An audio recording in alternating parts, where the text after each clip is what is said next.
Tessa Latifi, welcome to Like Me. Yeah, thanks for having me. So I'm going to have to try very hard, not to fangirl too much because I just finished your book, Like, Follow, Subscribe, last night. And also I'm going to have to try very hard not to treat this like a therapy session because I was like, I feel seen. This is making me rethink like huge aspects of my career and trajectory throughout my life. And so yeah, this is an exciting one for me.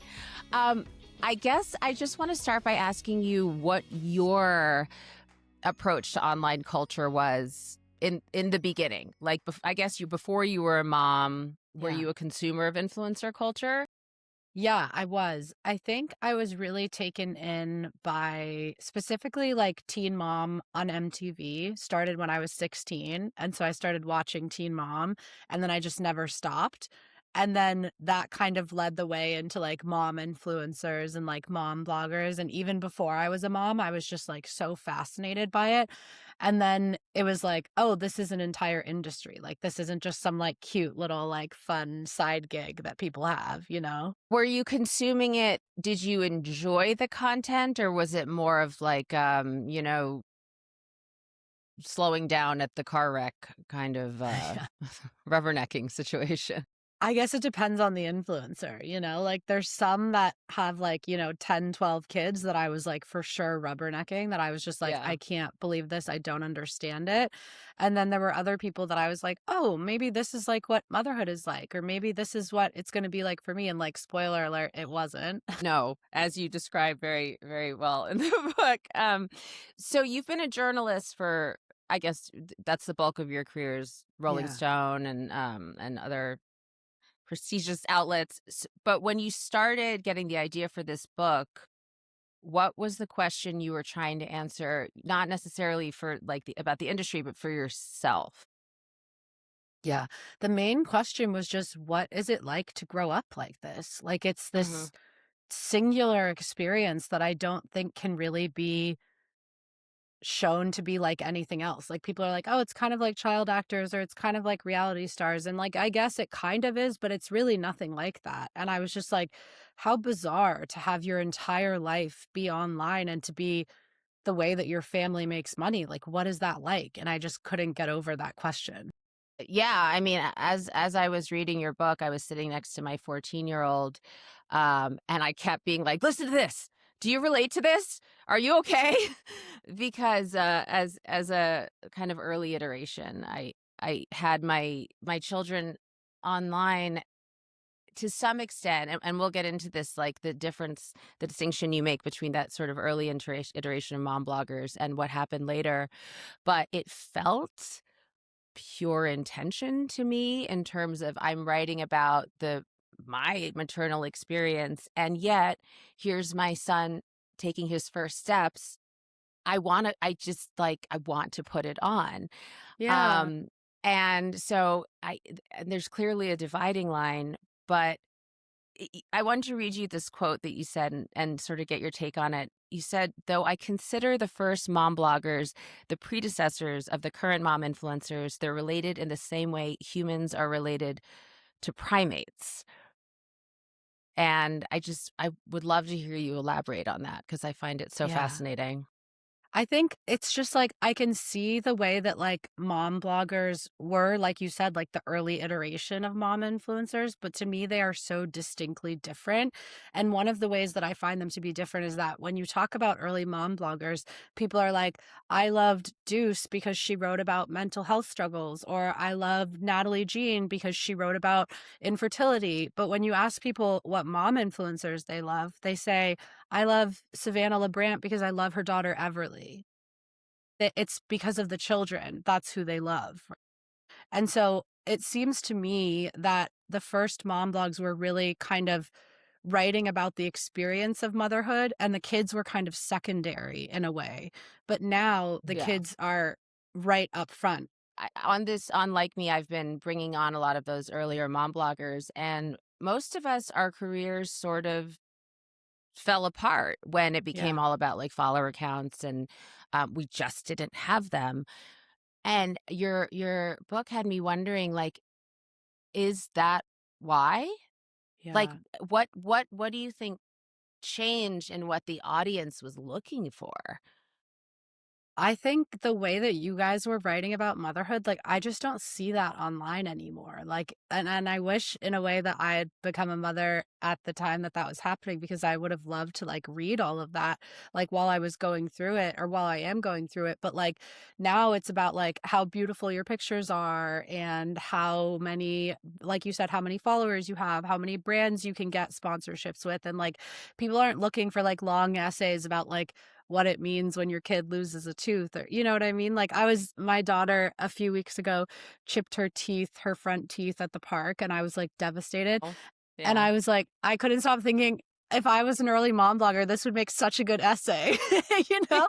Or like if Oh, I yeah, was or if in you were a yeah. yeah, or if I was a current influencer, like showing her like, sad at the dentist or whatever. But like, I don't know, there's just not that like appetite for that like soul plundering kind of like writing. And I miss it, and I wasn't part of it. Like I feel like I like missed something that I wasn't even there for.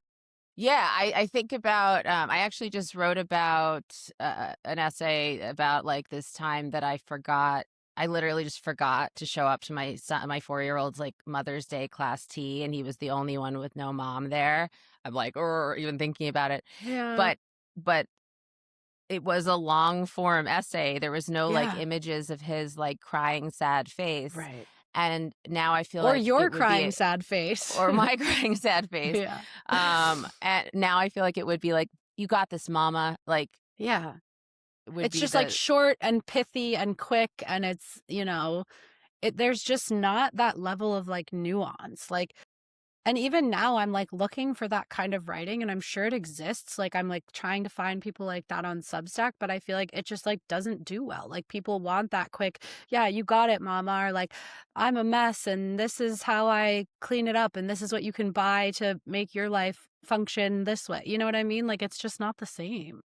it's not, and I just have to wonder why. Was it the Yeah. audience wanting something different, or was it I f I think it was just a function of the platforms that came out. Like mm. Instagram didn't allow for like long form like essays to be posted, and like Pinterest, it wasn't about like your thoughts. It was about how beautiful you looked. Or like on Twitter, it was like what 160 characters. Like there just wasn't the space for it. Yeah, I remember there was, like, right around when Instagram came out, well, first of all, I was like, "What?" Like, now I Yeah. have to be a what? Like, a mod, and, like, I remember, like, shooting my infant on, like, a cute blanket and being like, "This is what I have to d what is Yeah. happening?"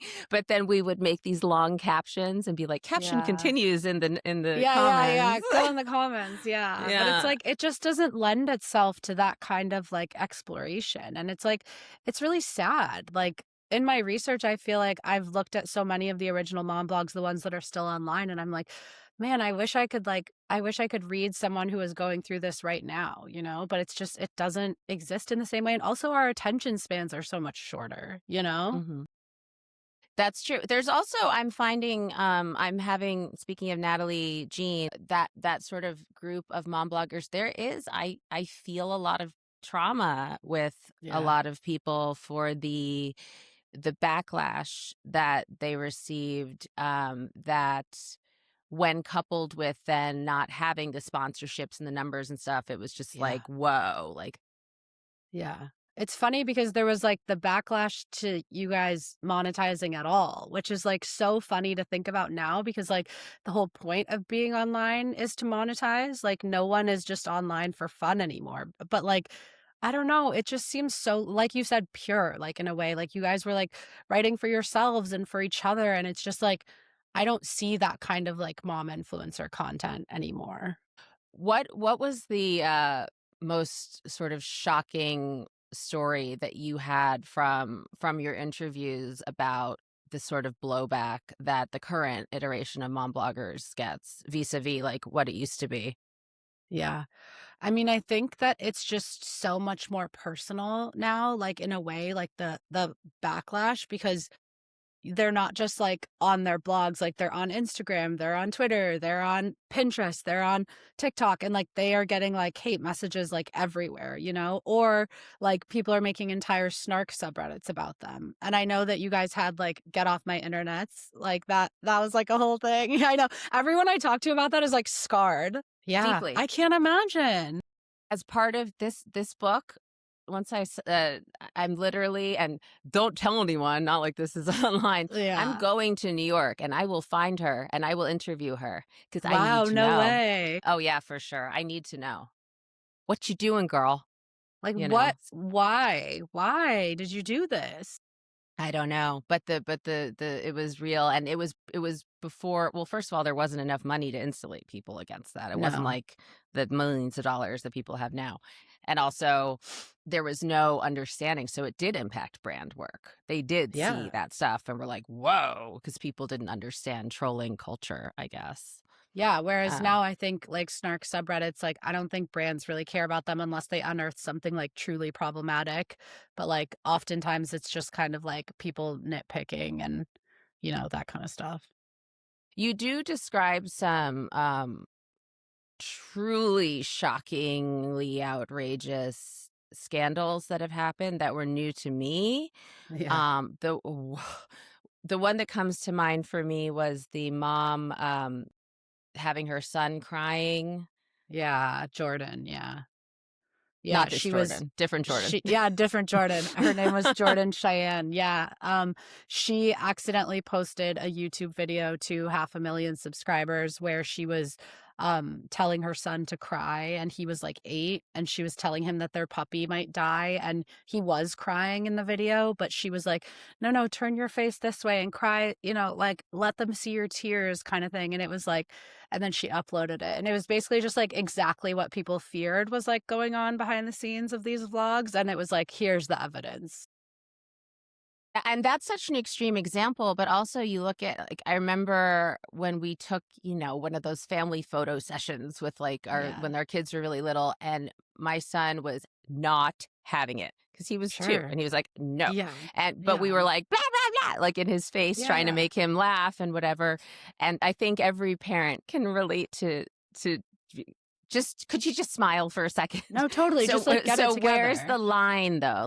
I Like it's know. so I know. fuzzy. I know, and I feel that way too because I have a daughter who's a little bit over a year and a half old, and since she was, like, a year old, I've noticed that when I take pictures of her, she, like, poses, like, she knows, Mhm. like, the camera, and, like, I don't put her online, like, I'm not an influencer, but, like, she still has that instinct, or, like, sometimes if I want her to, like, put on a hat or whatever, I'm like, "Let me take a picture of you," and she'll, like, put it on, and, like, she's a year and a half old, like, it's bananas, but then I think, like I do think there's a difference between, like, trying to get your kid to smile for a family picture or whatever, and then, like, your kid's sobbing, and instead of comforting them, you're telling them to twist their head one way and show the camera their tears, Like, like, that's pretty clear delineation to me. Yeah, you talked about a study that said there were like 4 characteristics, and I thought that was really helpful. Like, here's what you look for privacy Yeah. violations versus just being like an annoying parent. And it Yeah. was what was it? It was work being indistinguishable from play, an excess of filming hours, the child being the focal point of the content, and clickbaity titles. And do you think that that's a good framework, or would you add or subtract to that? No, I mean, I think that's really helpful to start, I think things are Yeah. constantly changing, but it is really helpful, I think, especially the work being indistinguishable from play, because I spoke to a psychologist for the book and I told her about that, and she was like, "Children shouldn't have work. Like, what are you talking about?" She was like, "The work of a child is to like learn to like brush their teeth and like tie their shoes and like go to the bathroom. Like, what are you talking about work?" And it Mhm. is like very strange to think like, "Oh, I have to separate my child's work life from their play life." But like, why do they have a work life? Totally. But also, you know, kids, if I'm sweeping the floor, they're like, "I Yeah, wanna sweep the floor with you." totally. And when I Totally. would be doing, flat lays, my 4-year-old would be coming over and, like, rearrange because he's like, "That's what mommy Yeah. does for work." Yeah. And so I but but when you see these specific examples that you write about in your book, Yeah. it is so clear. But yeah, that gray space is where I just wish I wish there were just very clear guidelines so I people could know. go, "Oh," because it sounds like a lot of these moms you write about, they have like, they justify, Oh, yeah, right? there's a lot of justifications, and they all sound almost identical to each other. The moms and the dads, they all say the same thing, you know, "My kid loves to be part of content. My kid loves making videos," and, like, I believe that. Like, my daughter is at this stage where if I'm on my phone, she says, "See Eliza," what's Eliza is her name, and she's like she wants to see videos and photos of herself. So, like, I understand, like, they do like looking at themselves, they do like making videos and photos, so it is, like, difficult, and I think that's what I'm trying to bring to this book, and I hope that people understand is that I don't think it's black and white. Like, I don't think that if you put your kid on the internet, you're a villain and you're immoral and you're evil. I don't think that, and I know there are a lot of people who think that, and there are a lot of people who want me to think that, but I don't. I don't think that.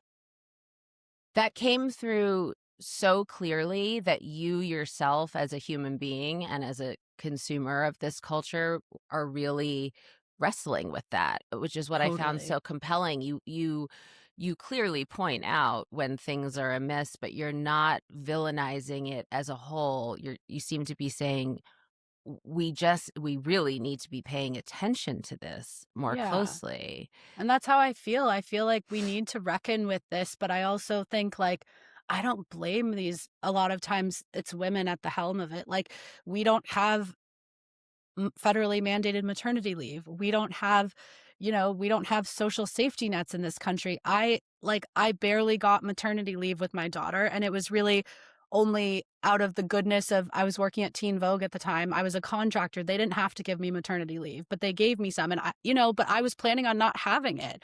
And like that's just the country that we live in. And so something that has really become clear to me is like potentially unpopular opinion, and I feel like people can take it the wrong way, but I'm going to go for it, is that there is no job on earth except for being a mom influencer or a family vlogger where a woman having a child is a bonus to her work. Like, I love my daughter to the ends of the earth. Did she help my career? No. And that's not her job, but like it is a hindrance to women, and we see this in the statistics. Women who have children are paid less than women who don't have children.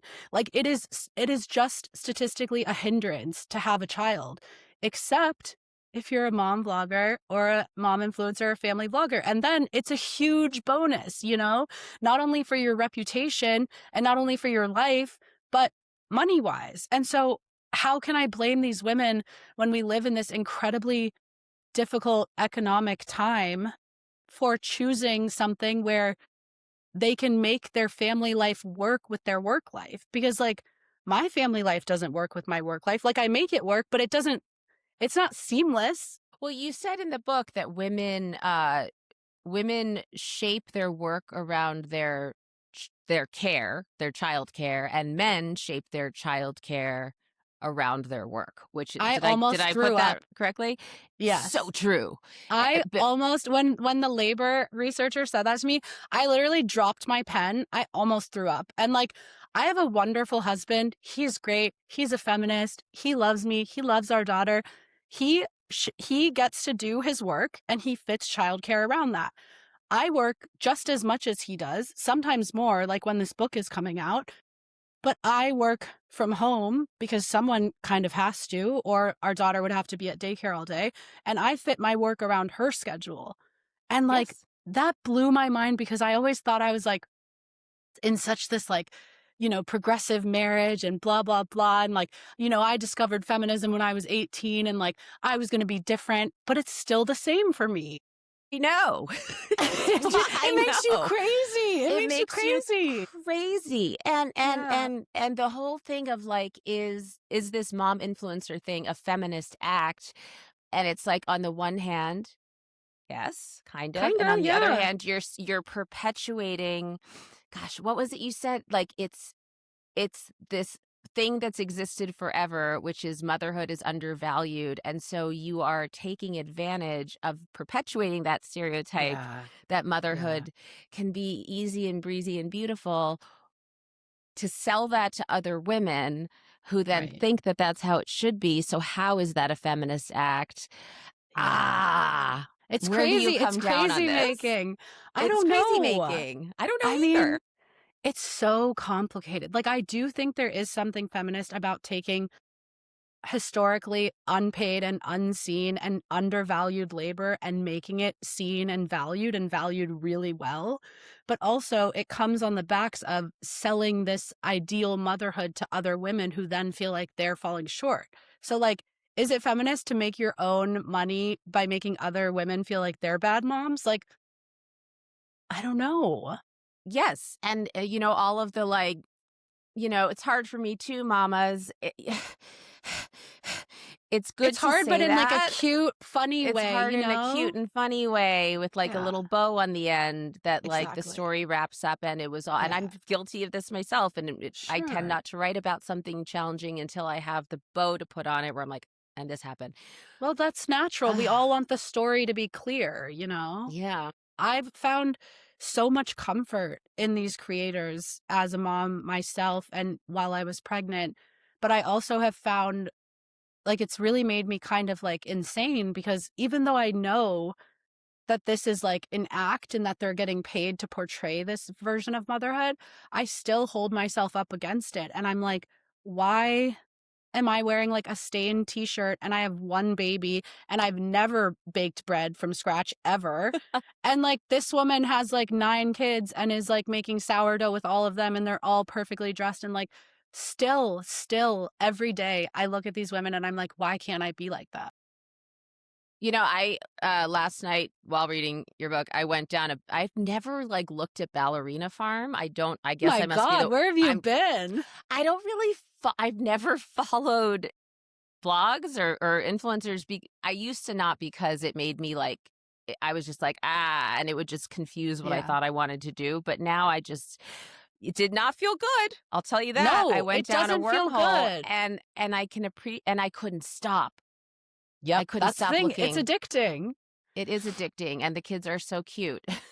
They're so cute, and her kitchen is so beautiful, and also, like, It's I'm so a woman beautiful. who hates cooking, like, I don't cook, like, I live down the street from my sister, literally, she's, like, 5 houses down, and she genuinely cooks dinner every single night because I'm so blessed, and, like, I do my part in other ways, but, like, I don't cook literally ever, and I watch this and I'm like, "Oh my god, not only am I a bad mom because I don't always have makeup on or I'm not wearing, like, a prairie dress, but also, like, look at her, like, making everything from scratch, and I'm just, like, buying, like, yogurt pouches. You know what I mean?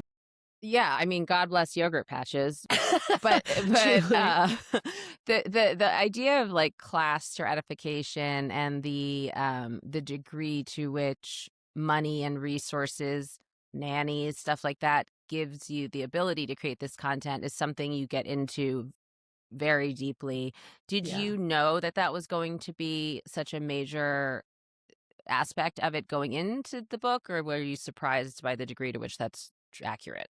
I think it was a bigger factor than I thought. I mean, I knew, like, I had interviewed influencer nannies before, but I think I didn't realize that oftentimes there's an entire staff behind these families and these women. So it's not only the nannies who are most of the time, 99% of the time hidden, right? So the mom is like, I do it all myself and da da da da da da. And then they like have a nanny, which like no shade to having a nanny. Like I have a Oh, part-time nanny. She saves my life, but yep. like I'm not telling people I do it all by myself and I'm beautiful doing it. And if you want to do it, just buy this thing that I'm selling, Like that's the trouble with it for me is not having help, but pretending that you don't.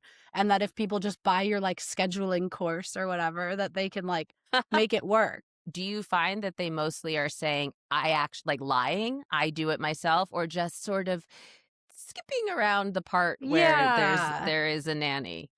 Yeah, I think just like skipping around it, editing around it, and I think in some ways it is a lie because they are saying like, "Oh, this is what I did today," and it's showing the millions of things that have to get done, but they're not saying, "Oh, and then the nanny while I was doing this was taking care of the kids." But it's, they try not to come out straight up and say I don't have help because like they do.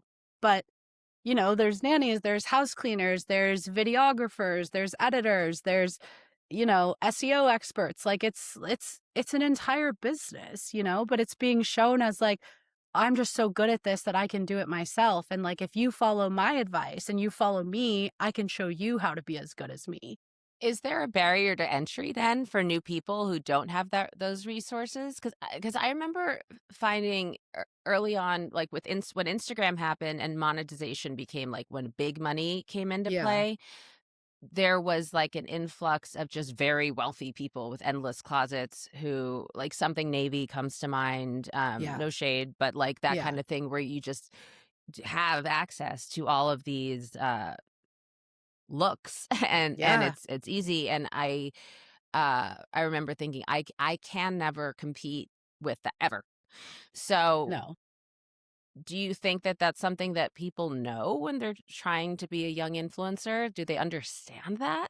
I don't think so, because I think even now, like, there are people who don't realize that, like, Ballerina Farm, like, her husband is the heir to the JetBlue fortune, Yeah, you I know? saw that. Like, Nice. his dad is a literal billionaire, but they're like, "Oh, we have this farm and, like, we do whatever," and, like, they do have a farm, but, like, how did you get the money to buy a whatever 1,000-acre farm or whatever? Like, come on. Yeah. To her, I did notice in her content there was some zooming out and showing like behind the scenes, like the ballerina farm team and stuff. And I Yeah. was like, oh, that's cool. Like I Yeah. can Well, get because down with now that. she's so big that I don't think she can pretend because, like, she has an entire, like, store and business and, like, you can buy Ballerina Farm protein powder and Ballerina Farm hydration and, like, And beef. and beef, Beef. yeah. And They and sell their own until beef. this week, raw milk, but then I think some people got sick or something, and now the raw milk is off the shelves, so That'll do it. yeah. So do you think that just as an overarching principle, is it possible to participate in and profit from this attention economy that we all find ourselves in without performing? Like, is authenticity even reachable? I don't really think so. Like, I don't think anyone's not performing online. Like, even like in my like small platform, like I'm performing online. Like, I don't like post like my actual life and like what I'm really doing day to day. Like, I don't post anything if I don't have makeup on and if everything isn't like angled perfectly and I'm like small. So like how could anyone no, there's just no way. And even like the people who kind of like make their platform that they are so real and so messy and whatever, like, it's still curated. Like, it's not it just can't be, you know? I completely agree because I actually, gosh, I really read your book closely. Like you described Thank this one you. moment where Yeah. someone was saying how she posts the messy parts too, but meanwhile she's scrolling through 20 pictures, 20 like Yeah. iterations of the same image to choose the best one, which is Yeah. we all do that. Yeah. That's just how it is. Yeah. No, I mean, we're all performing. It's all like, it's not real. None of it is real. So when you talk about the justifications, what are some of the justifications that people tend to use besides, I mean, yeah, my kids enjoy it. I Yeah. mean, I was really interested in the idea of look at what I'm giving my kids. Yeah. And maybe they'll hate me when they're older, but they also got access to, like, living in a house, but at the same time, I believe that same influencer was also like, "Also, this blog post will pay for my boob job," or something. So Yeah. it's like, Yeah. Yeah. 6 of one, half a dozen. Yeah. No, totally. I mean, I think there is this idea of like, but look at what I'm giving them. I'm paying for their college. I'm buying them cars. They can do anything that they want.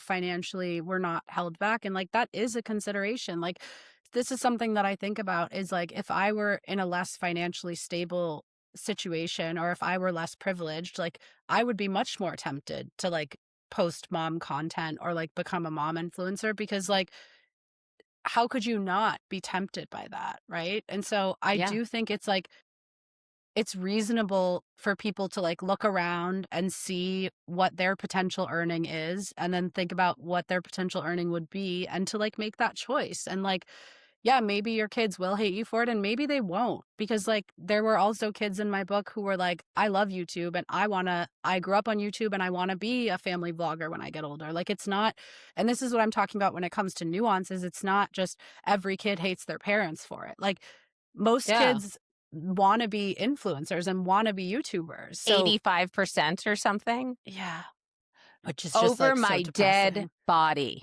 I I know, like same. I used to think my worst nightmare was for my kids to be musicians or actors. I was an Yeah, actress. My ex-husband was a musician. I'm like, hell's to the no. And now I'm like, yeah, if you ever say you I want to be know. an influencer, I know, but how could they not? Like, they look they're around not. and, like, everything is so financially precarious, and, like, it seems like the only people who are really, like, living really well other than, like, CEOs and, like, athletes is influencers, you know? And, like, anyone can become an influencer. So, like, I don't blame these kids for, like, aspiring to that, but it is troubling. I find it interesting that some of the second generation of influencers, like the kids who are now grown up, are some of them are choosing to not put their kids online, even though they are influencers themselves. I know, that is really fascinating to me. Specifically, I think of Brooklyn and Bailey McKnight, who are twins, who are 25, and they grew up on YouTube, and they're huge. They have millions of followers and subscribers, and they're identical twins, so I always forget which is which, but I think Brooklyn, one of them had a son. Bale Bailey got married first, Brooklyn had kids first, I Okay, believe. there you go. There you go. Okay, yes. It's the both B's and they're identical, It's too but much. It's too Brooklyn much. had her first child and she like posted a birth vlog. She like did all these things. She posted photos immediately, but she's never shown his face. She always covers his face with an emoji. And I think it's really fascinating because she obviously like, well, I guess from my perspective, she doesn't hate being an influencer because she's continued it in her adulthood and she's doing really well and she posts every day or whatever. But also, she's making a different choice for her son than her parents made for her, which I find really, really fascinating. Yeah, and then also, of course, from the exact same people who are like, "I can't believe you put your kids online," they create these whole narratives of, like, scandals that this child they must be Yeah. abusing their child, or they Yeah. must be the child must have some kind of problem, or Yeah. and so taking them away is from the internet is almost like proving why they shouldn't have been on there in the first place, which is that there's all these strangers talking about them. I know. It's so overwhelming. It is like some of the things that I was reading that people say about. I mean, I relate. People like they really go after. If you don't show your kid, it's because you're a bad mom. It's because, Yes. oh God, the blowback to being a working mother who travels. So first it's Yeah. get a job, and Yeah. you have nannies and you sit around eating bonbons all day. And then if Yeah. you're like, here I am on a set, they're like, who's watching your child? Yeah, but they would never But ask the who? husband But who? that. No, Yeah. no. Yeah. That might make me angrier than like anything. Makes me Yeah. really No, mad. it's Nobody incredibly ever asked my frustrating. husband and my ex-husband. No, never, not once. I wonder, like, with the especially the rise of the types of momfluencers that you talk about and like the trad wife stuff, if Yeah. we're going in a backwards direction with regards to that. I think so. I think it's just like the way that like culture is a pendulum, you know, and we swung all the way to like the girl boss and now we're swinging to like the trad wife, you know? And it's like I think it's just like natural, but it's also just like the rise of conservatism in American culture in general. So it doesn't surprise me, but it is very like I'm writing a story right now about sleep training and part of like the backlash to sleep training is that why would you need to sleep train your kids? Because if you're staying home with them, you can just like rest then. Like only moms who work, who shouldn't be working, have to sleep train their kids, is kind of the idea. Huh? I know. And it's also like, even if a mom stays home, she might want her kid to sleep. Like, I wanted them to sleep all the time. All the I know. time. And I like know. if anyone else is watching my child, I'm like, don't let them sleep. No, literally. Yeah, because they have to sleep for me. They have to sleep when I'm around. So do you ascribe the rise of this kind of trad wife thing to the like the political tenor? in the I think it's air partly right that, and now? I think it's also that, like, the promise of the girl boss, like, wasn't true, you know? Like, No. we were, like, told, like, if you go and, like, hustle at work, like, you're gonna get as far as men get. Like, no, you're not, and you won't. And you're gonna be able to do both. You're gonna be able to be a mom, and you're gonna be able to work at the same time, and, like, you can do it, but you're not gonna feel like you're doing both to the extent of your abilities, you know? Like, I always feel like if I'm doing really well at work, I'm like, "Oh shit, I feel like a bad mom." Or if I'm like, have a really great day with my daughter and spend so much time with her, I'm like, "Shit, I probably should have worked a little bit." You know? Like, it's just like it's this impossible, like, seesaw, and I think also, like, the economy is so bad and, like, women and I mean, a lot of people are out of work, but, like, it's really hard for moms specifically. And so, like, it makes sense to me that they're looking back at this, like, idealized past and being like, "Well, maybe I could just stay home and, like, my job could be, like, staying home and making everything beautiful and whatever." But it's like, even that is, like, a false promise, you know? Yeah, and then, like what we were saying earlier, then that's participating in this, like, grand illusion that you're then passing on to vulnerable populations of mothers who, like, in no way, shape, or form will be able to access that kind of work. I could not have had 2 children and afforded to put them in daycare. Like, there was no I don't know how I would have raised children without Yeah, having this. So I'm, like, deeply empathetic to it, but it same. just seems to have gone so far overboard in terms of the focus on the kids as opposed to the maternal experience. Yeah. Seems to me to be, like, what you're getting at. Yeah, and just the extent of, like, the vulnerability that's shown, like, the kids crying or, like, being in pain or, like, you know, being devastated about their father leaving or, like, saying goodbye to their grandmother's casket at their funeral, which are all real examples, by the way, that I've seen. Oftentimes, I feel incredibly sympathetic. Most of the time, I feel incredibly sympathetic towards these creators, and then sometimes I see things where I'm like, I cannot understand that. I cannot understand that as a person, as a mother specifically. Like, the last thing my daughter's been sick right now and the last few days, and she has this like rash from this allergy and whatever. Like, she's not herself. She's not feeling good. And like the idea of like taking photos and videos of her like being in pain and like fighting taking her medicine and like these terrible splotches that like break my heart on her body and like putting that online, like I find that to be I find that to be genuinely insane. Yeah, it's insane, and where does it start verging on neglectful or even abusive? Like, the family you describe with the child clearly has to go to the hospital, the father's filming, he's like, "Call 911," and she can't find her pho "How about you call 911 with the phone you're You're using literally to fill you're filming. literally filming, call I 911." will send you that video Please after we do. get off. It is still pinned to her page, by the way. It is still pinned. She has 2 pinned posts, and that is one of them. The child genuinely looks like they are not going to live. Like, they look deathly ill. And, like, the dad is just filming, and the kid's siblings are, like, crying in the background because their brother looks so sick, and, like, she's yelling to, like, call 911, but he's, like, just filming, and then they not only filmed this instead of, like, calling 911, but they uploaded it, and they not only uploaded it, but they pinned it to her profile. Oh, no. Why? Because of attention, because it does get views, but to me, that feels like borderline neglect, isn't it?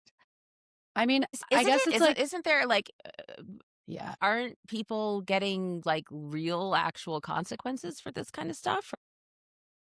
I mean, I haven't seen really, like, any consequences in this way. Like, it has to be much more, like, Ruby clear, like the Frankie or Ruby Frankie, yeah, where she was, like, actually charged with child abuse and her kids were, like, malnourished and, like, covered in, lacerations and stuff, but, like, I mean, it's at the very least, like, a very strange decision to make. Like, I just yeah. if my husband were filming when my daughter was in pain, I would punch him in the face. In the face, in And the I've phone. never done that, And then but I I would would take do this it. Yeah. Absolutely. Like, what are you doing? What are you doing? You know, one story that I wanted to ask your take on, the Mika and, I forget the husband's name, James, Stouffer yeah. story with that is one of the saddest. It is so that's where they adopted a son with special needs from China named Huxley, and then essentially realized they could not Yeah. manage him. Yeah. Um, and then I guess if you could tell me what the blowback was, I don't quite recall. Yeah, so he just kind of slowly was disappearing from their content, and like they weren't posting him, and people were like, "Where's Huxley? Where's Huxley?" Like people made entire like Instagram accounts dedicated to like trying to like sleuth where he had gone. And eventually the parents came online and said like, Huxley had issues that we weren't capable of dealing with, and developmentally and disability wise, and he has gone to live with another family who is more equipped to handle his special needs. And I think like that is obviously like a deeply heartbreaking decision to have to make. I think what that story speaks to is the parasocial relationship that these parents fostered between this child and the fans, because I mean they took fans on the whole journey. Like they took them through vlogs, like through the experience of applying for adoption, of home visits, of going to China to pick the boy up, of there was this one point where you could buy like buy something that would translate to a puzzle piece that when the puzzle was put together it would show his face, and that was like his face reveal. So it's like you you got people so connected to this child. And then there was also the blowback of like, okay, so you're not parenting him anymore, but you still have content about him online that's getting you money, so you're still profiting off of him. Wonder how different it would be, or whether it would be different if the content that she had been writing about was her experience of adopting a child with special needs, and the difficulties, and then going through the pain of realizing I'm not capable of doing this. But like to your point, the people who consume these channels, they feel this like intense emotional connection to this child who is now going away. Yeah. So to them, it plays into like, well, what would I do? And you don't know everything, of No. course, No, but no, it's, like, difficult because I think a lot of people judge her for that decision, but I think, like, mhm. I can't imagine being in that position, and I can't imagine that, like, maybe it was better for him to be with a family who was, like, specifically trained to handle, like, this kind of disability.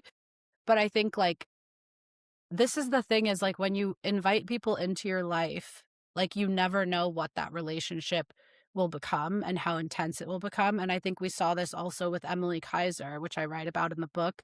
She is a huge influencer. She has millions of followers, and her son, her 3-year-old son, Trig, drowned and died last summer.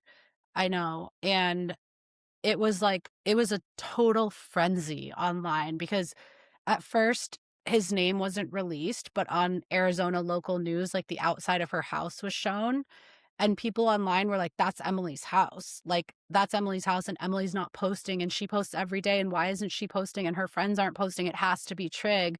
And so, like, for days, there was this, like, sleuthing, trying to figure out if it really was this child, and then it turned out that it was, and he died a few days later. And when that was announced, like, people were, like, posting Instagram videos of themselves, like, sobbing, and, like, montages of, like, videos and pictures of him taken from Emily's account. And, like, I even found an account that was, like, pretending to be Emily, posting about her son who had died. And, like, the the level of, like, parasociality was, like, literally so insane. And, like, Emily herself, when she came back to social media, she said, like, "This made me realize, like, how intense this is." And now she doesn't show her younger son online. She still, like, posts all the time, but she doesn't show him, and she doesn't really talk about him. Um, but I think it just goes to show that, like, when these parasocial bonds get that strong, like, you never know where it'll end up, you know? Yeah.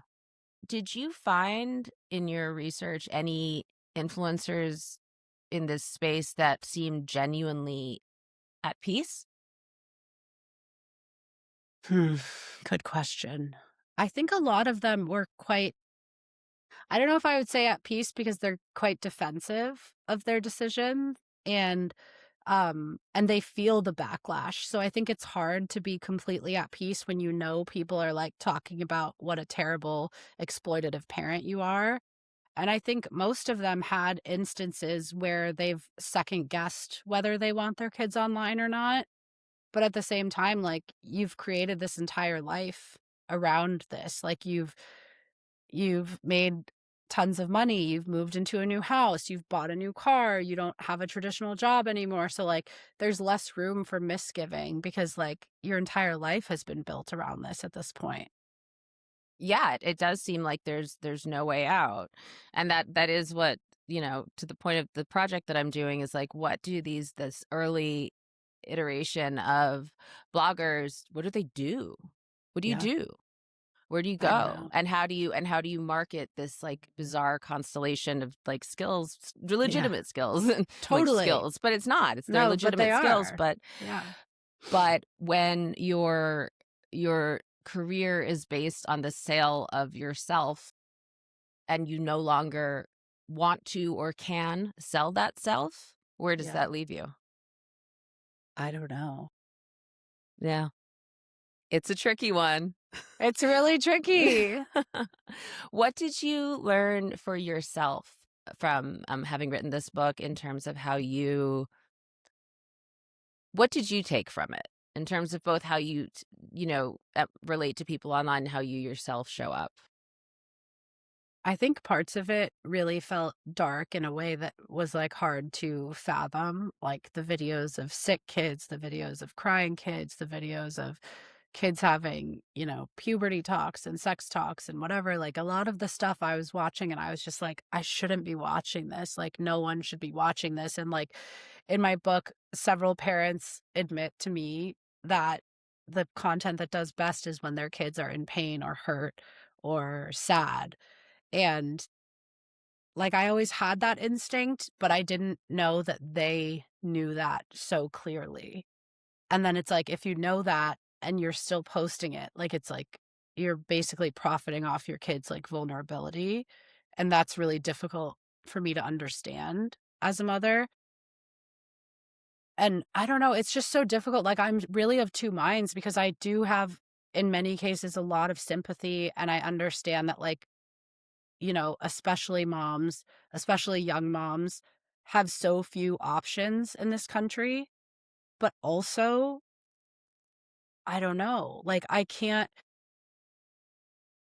imagine not putting, like, the protection of my child first, but I think that they don't see it that way, like, they see it as, Well, like no, it's Maslow's hierarchy. They have to yeah, provide shelter, food, boob jobs. yeah, Again, no yeah, shade, got one myself.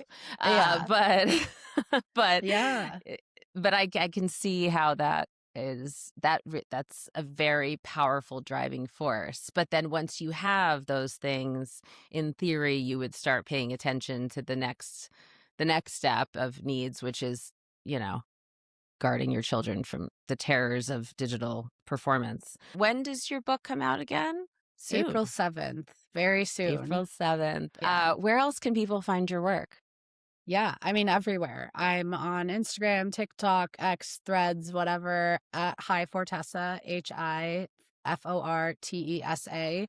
And I, unfortunately, like these influencers, I'm posting all the time. Well, thank you so much. This is truly fascinating, and I think a really important conversation to be having at this precise moment in time. So I'm glad Yeah, it's exciting to see someone approaching it in such a empathetic and measured way that really thank tries to you. get to the root of the problem without, creating black and white stereotypes. Well, thank you so much. It's been such a pleasure. Such a pleasure, and I hope we get to talk again soon.